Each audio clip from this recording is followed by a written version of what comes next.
What's up, GQ? It's Michael B. Jordan, and these are my iconic characters.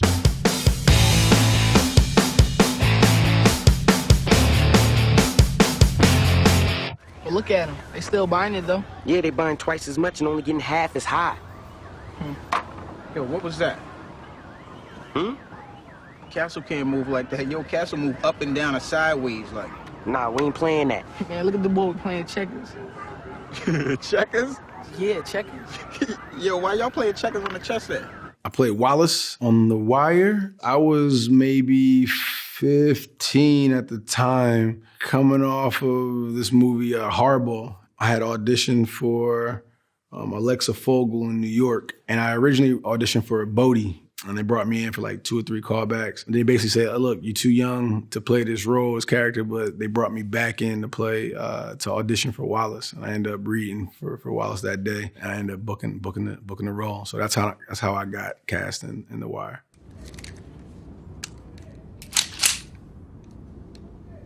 Cast members were dropping like flies, you know, from week to week. At some point, you just like skim through the script just to make sure your name, you know what I'm saying, was still at the end of the script, like you made it through the whole episode. And I remember getting, you know, a script and I was just reading through and I just saw that he got killed and oh man, I was devastated, you know what I'm saying? And then you get like the infamous knock from David Simon on your trailer door and he rolled up in there and was like, basically said, we love you, everybody loves you, the audience loves you, which is why we got to kill you. And that's pretty much what he told me. At the time, that was the longest I've ever worked on a show with, you know, the same people. So it became a family, you know, the rest of the cast were family and the crew. 15 years old, you like, oh man, like, what do I do now?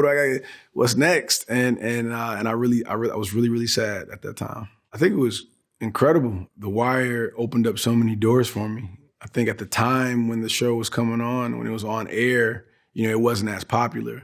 And every season, I think the first 2 or 3 seasons, it was supposed to get canceled. And then finally, I think after season 3, they read up for like 4 and 5. And then that show didn't even really get crazy recognition until I was already off the show. But when I would go audition for things, casting directors and, you know, executives and producers and things of that nature, that was one of their favorite shows. So it definitely showed me a lot of love in future projects. And yeah, it definitely paved the way for me big time.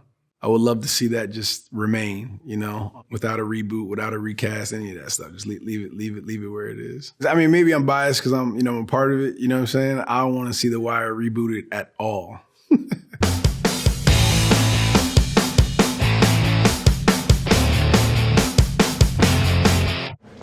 Hey, you know about my karate, right? Man, you mean karate? Nah, it's karate. Learned it from my cousin who's in Japan in the army. Lightning quick! This is a tiger. No man can defend himself from the fury of a well-trained karate. Tiger man.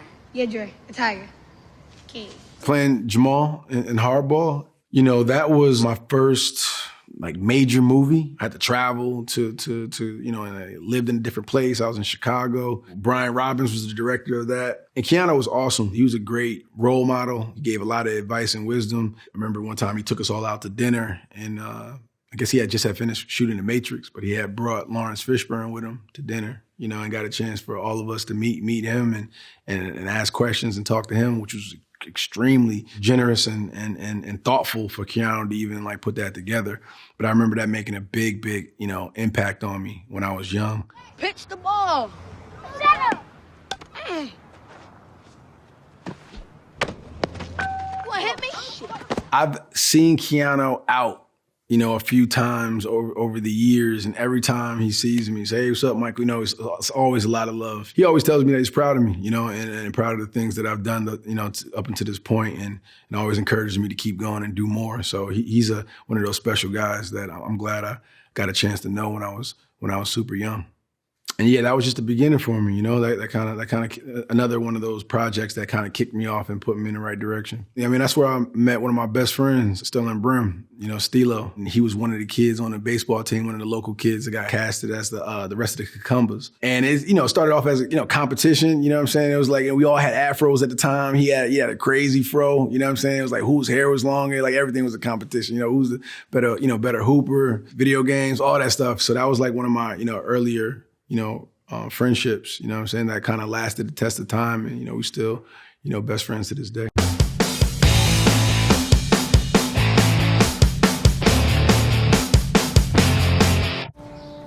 jumping rope. 3 rounds on each of the bags.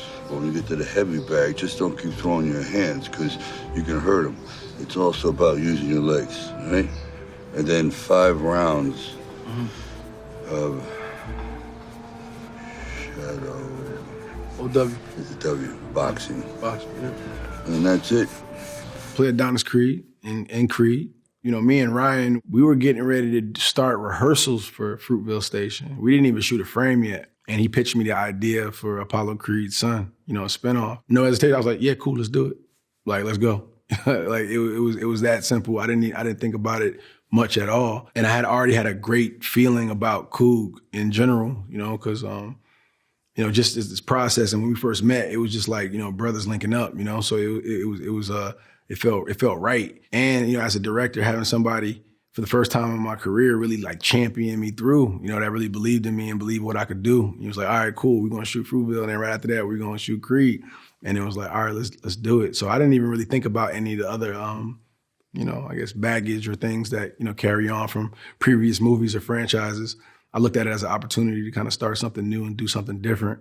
First one was like an origin story for Adonis, you know. The second one was a continuation of that. You know, he had a lot of, you know, daddy issues, you know what I'm saying? He had a lot of issues he was working through, trying to figure out, you know, kind of who he was and what that meant in the shadow of his father, Apollo. And as he kind of started to have his own family, I thought it was important, you know, in the third movie, in the third installment, to like really singularly focus on Adonis and his family, you know, let the franchise stand on his 2 feet, you know. You know, at the time, that was probably the closest character that was to myself, whether it be, you know, the success, the all the things that come with success, you know, that childhood trauma that might be lingering, things of that nature, things he needed to work through, needed to talk through, needed to face himself. So I felt like I was the only person that could kind of tell that story. And his name is Adonis Creed. Before I did it, I think I was anxious, a little nervous of how it was going to go, you know, like what was the process, who's yelling action, who's yelling cut, I'm in the scene, like little basic, stupid stuff like that. After the first day, it felt very natural, you know, it felt like I was doing what I was supposed to be doing. And it was a lot of fun, honestly, it was a lot of fun.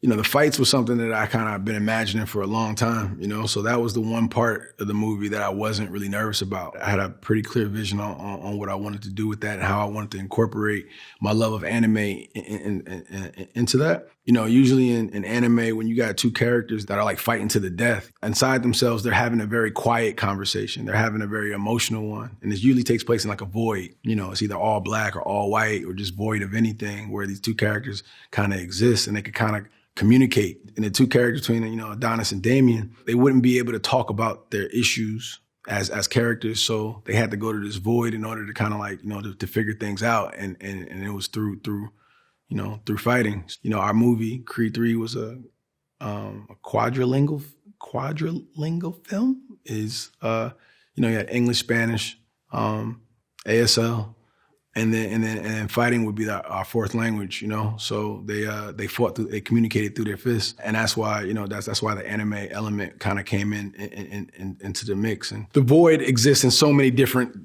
anime. You know, when people were watching it, I wanted them to associate that to their memories and what their experiences were with the void. You know, it could be Naruto, it could have been Dragon Ball Z, it could be, you know, Jujutsu Kaisen. It could be so many different, it's in the fabric of what anime is. So if you're an anime lover, you would be like, oh, I remember that from X, Y, and Z.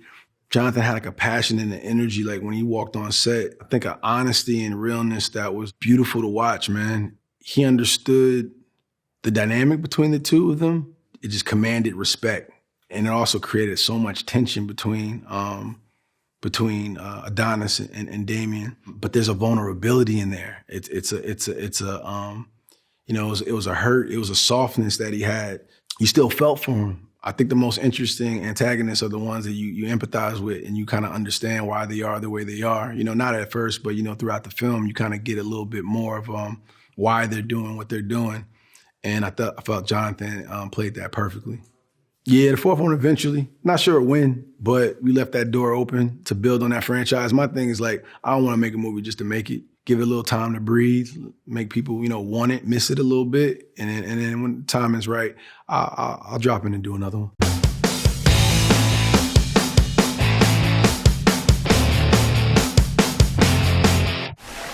I lived my entire life waiting for this moment. I trained, I lied, I killed, just to get here. I killed in America, Afghanistan, Iraq. I took life from my own brothers and sisters right here on this continent. And all this death, just so I could kill you. Black Panther, I played Eric Killmonger in Jadaka. You know, it was me and Coog's third film. Always been a fan of Black Panther in the comic books. I'm a comic book nerd, so, you know, it was one of the few characters that was black, you know.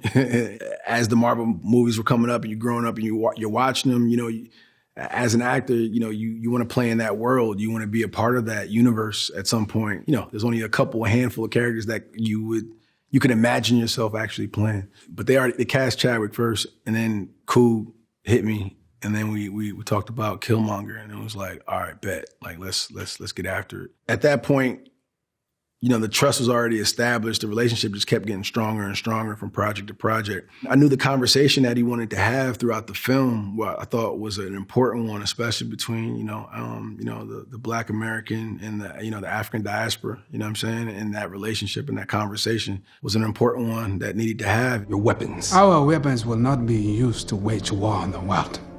It is not our way to be judge, jury, and executioner for people who are not our own. Not your own. But didn't life start right here on this continent? It opened up so much communication and understanding between the continent and here in the States, amongst our community and people, that I don't know if that movie doesn't get made. I'm not sure if that conversation is happening right now. In recent years, you have the Year of the Return, you know, in Ghana. You know, you have you see a lot of much more tourism, much more visits and vacations back to Africa since that movie came out. There's change that can't be quantified, you know, because of that movie, you know, and I feel extremely privileged to be a part of it. Coming back to do Panther 2 after, you know, the tragedy of losing Chadwick was an extremely tough one. I was in pre-production for Creed 3, so I was getting ready to go direct. At the time, I didn't even read the whole script, so I didn't know what the whole movie was about. Cool, yeah, he's your own brother. He ain't even let me read the script. You know, it's crazy. Nah, but he kept that pretty close to the vest for a lot of different reasons. So I was just as excited as everybody else, you know what I'm saying, to watch the movie at the end to kind of see what he did with the whole thing, to be perfectly honest. But it meant a lot to the cast. You know, I think the short time I was there, and obviously, you know, the cast is extremely tight and we all speak, you know. It felt like we were all doing it for Chadwick, you know. We did that movie for him. It's about 2 billion people all over the world that looks like us, but their lives are a lot harder. Wakanda has the tools to liberate them all. Killmonger represented a side of a conversation. You know, I feel like, you know, Black Panther and Killmonger, you know, love their people and their country like more than anything. You know, they just had two different ways of going about getting it done. As a guy who never went to like acting school or, you know, and like, you know, never took any real, you know, lessons or, you know, anything like that, my approach to acting is always trying to make things feel as real as possible to me. And, you know, a character like, you know, Eric, who didn't really experience a lot of love throughout his life, spent a lot of it alone, and always had like a mission that he wanted to kind of accomplish. You know, while I was making that movie, I kind of played into that a bit, kind of stayed a little bit isolated to myself. Didn't really allow myself to get too emotionally connected to much of anything. So coming off that, you know, didn't have a lot of, you know, there was no playbook to like, you know, how do you get back to being, you know, more of yourself, you know? So I kind of, you know, went through that process. Therapy helped out a bunch. Being around family, you know, being of service to people that you love and care about, just being present. And that was a big lesson for me to learn at that point during my life and career. So now I know what I need personally to get out of characters if I have to. Yeah, that was an experience for me for sure.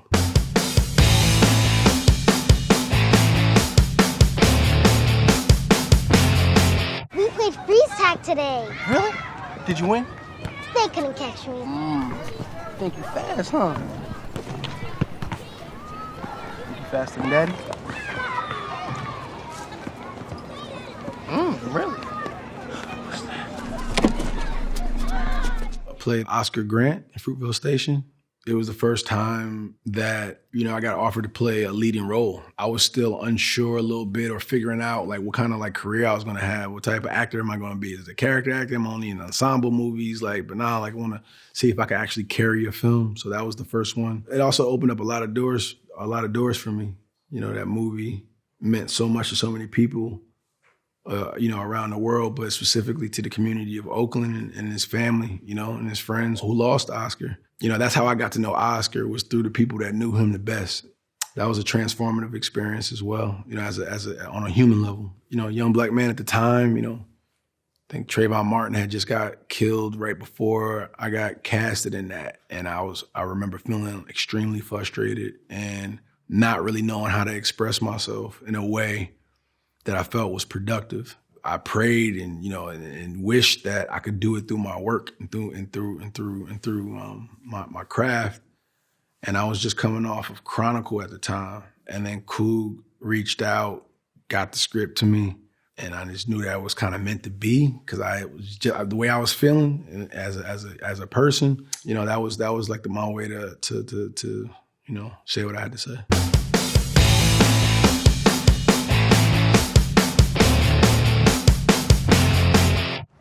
Watch this. What are you doing? Watch? Go.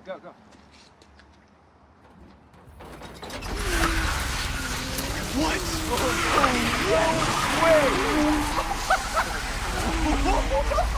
Holy shit! Dude! Holy shit!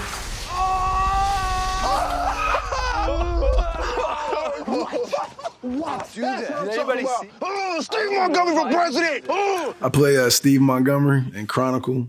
Josh Trank wrote and directed that. And it was an amazing experience. We shot that in South Africa. It was in Cape Town, which was my first time going to Africa, which was really cool. It was a kind of a origin superhero film, but grounded, in a weird way. A lot of Akira, a lot of Akira inspiration for that movie. Found footage type vibe. It was dope, man. It was super creative, and I felt like that was one of the looks and feels to the movie that made it so unique and made it stand out a bit. It was because we took that approach. The risks that Josh took cinematography-wise, just how he photographed it and the camera moves that he chose to make. Okay, buddy. What you gonna do?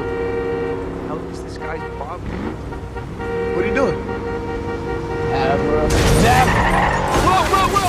Whoa! That was like my real first interaction with visual effects and special effects, and really understanding what green screen is and how do you paint things out and how do you, how are we flying and all that. So that was a real education for me. It kind of started the curiosity of like, oh, that's how it's done. I'm the type of person, I see something done, once or twice, I can get a grasp of it. You know what I'm saying? That for me really showed me like, the world of visual effects and things that could be done. And it just kind of opened up my imagination of what's possible, what I could do. And I'm pretty sure when I look at things now, or, it's because of that beginning phase of understanding.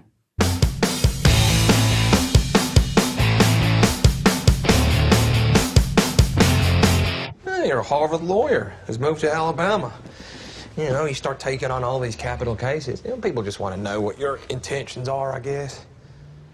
We're just trying to give legal assistance to people who can't afford it.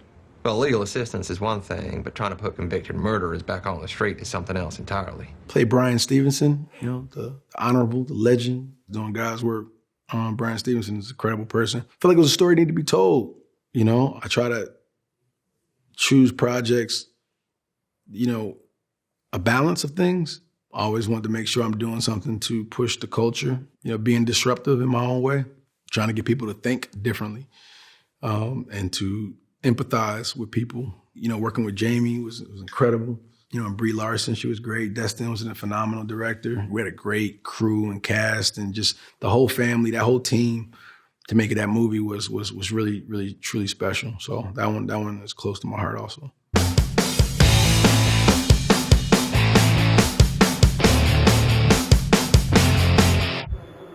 I've been all over this world.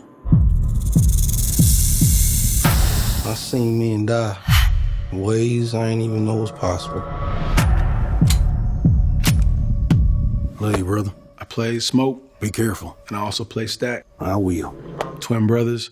As a whole, you know, I work more than Coog in the sense of just like, you know, throughout the year, I could do 2 movies, 3 movies a year. Coog does 1 movie every 2 years. When he calls you and picks up the phone, you like, hey, you got something for you? You just like, all right, let's go. This is what we're doing. Pitched the project to me. It didn't take much convincing. He told me about the elements that he wanted to incorporate, you know, why the story, you know, meant something to him. And what he saw for me, what he saw for, you know, what kind of impact it would have on my career, you know, and where I was in my career at the moment. You know, it was a challenge. You know, it was nothing easy about making that movie. I'm all about challenges and seeing what my limits is at and like, you know, and pushing the boundaries. So it was a win-win across the board. And whenever we get a chance to go link up again, you know, it's just a good time. So I wanted to be a part of it. I love Miles. Miles is a phenomenal human.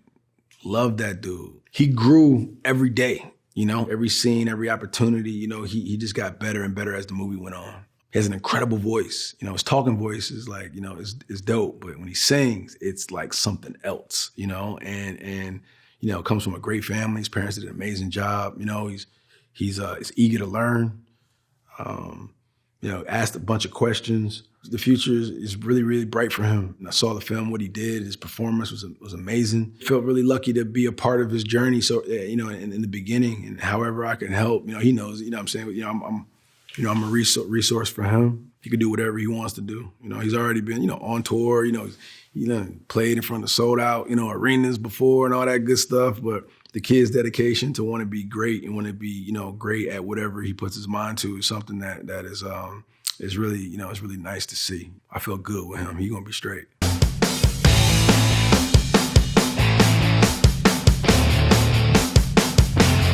Self is strength.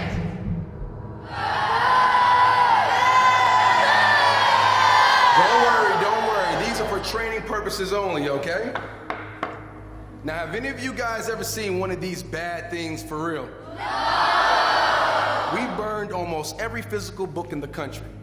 So by the time you guys grow up, there won't be one book left. If you're familiar with the novel and the book, it's so crazy how life imitates art, art imitates life. You know, the cycle that we're in, because that movie is so telling to the times that we live in today and the things that are trying to be put in place.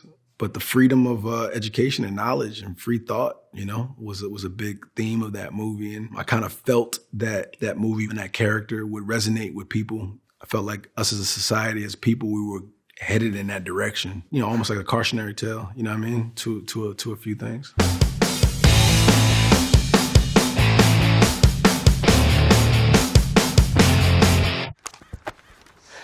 Can I do this?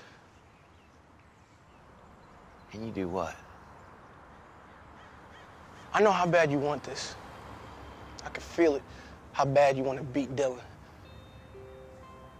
I don't think I'm the guy that can give it to you. Howard, baby, QB1. You know, that cast was incredible. That city of Austin, Texas was great. I love being there. And another one of those shows that I was on that opened up so many doors because all the right people loved that show. Fans to producers to casting directors to, you know, it's usually like the executives and the producers, like wives, you know, love that show. So they're, oh, my wife loves you. It's great. Yeah. You know, Reva's audition. Great. I got it. Awesome. No, but it definitely helped out and created warm environments for me to walk in and leave a good impression. Yeah. We've been working hard, fellas. What are we? What do we play with? What do we play for? What are we? Let's do this. 1, 2, 3.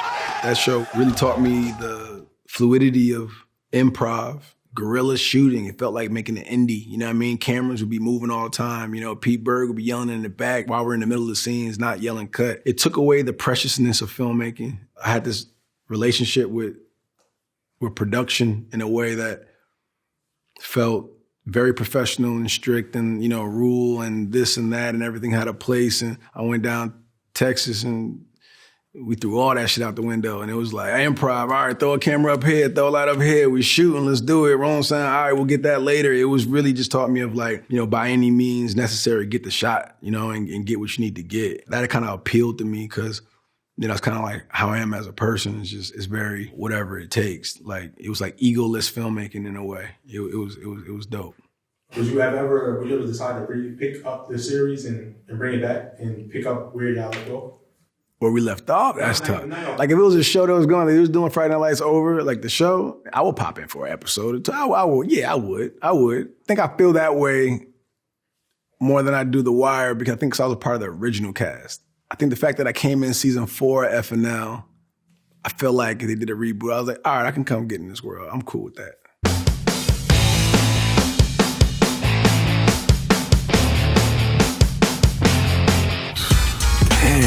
You know, this is only the beginning, right? Let's get it. We made it, man. Orange juice? Yeah, it was dope. I mean, I'm being a fan of, the NBA, playing NBA 2K, the my player and everything. The fact that I was in the game, that was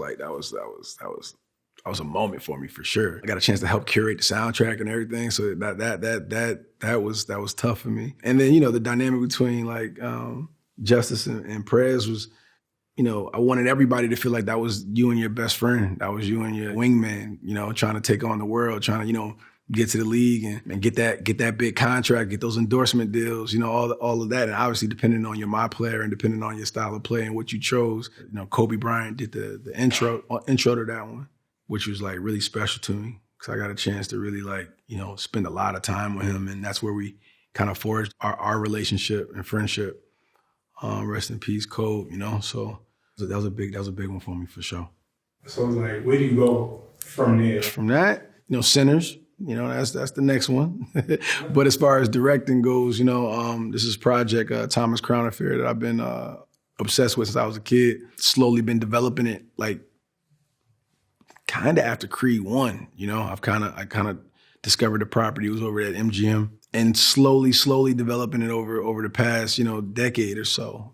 If everything would have happened for me to make that movie 10 years ago, it still wouldn't have been right, I don't think, because I don't think I would have been old enough or lived enough to kind of like, bring to it the way I want to. Now at 37, I feel like it's the perfect time to step behind the camera, and in front of the camera and tell that story. So that'll probably be my next one I'm doing.